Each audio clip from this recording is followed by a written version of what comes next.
Nicht sein Ernst.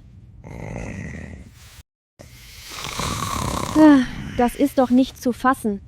Wie kann man nur so laut schnarchen? Wird man ja verrückt bei...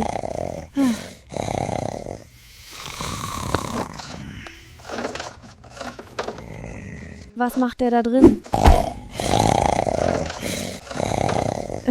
Ach ja. Es gibt so Momente, da hilft nur die Bratpfanne. Obwohl...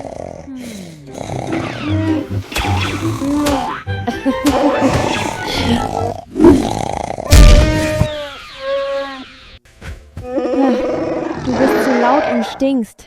Ich hab dir schon x-mal gesagt, dass du zu laut schnarchst. Was ist denn hier wieder Er stinkt los? bestialisch und er ist ein Schnarchkopf. Er müffelt und grunzt.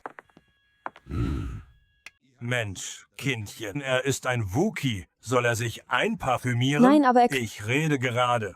So wie ich das mitbekommen habe, hat er dir mehr als nur einmal aus der Patsche geholfen. Da wird man das wohl verkraften können. Okay, ja. Das mit der Pfanne war wohl etwas übertrieben. Die Pfanne sollte immer das letzte Mittel sein. Wir gehen jetzt mal ein bisschen vor die Tür, bevor hier noch einer beerdigt werden muss.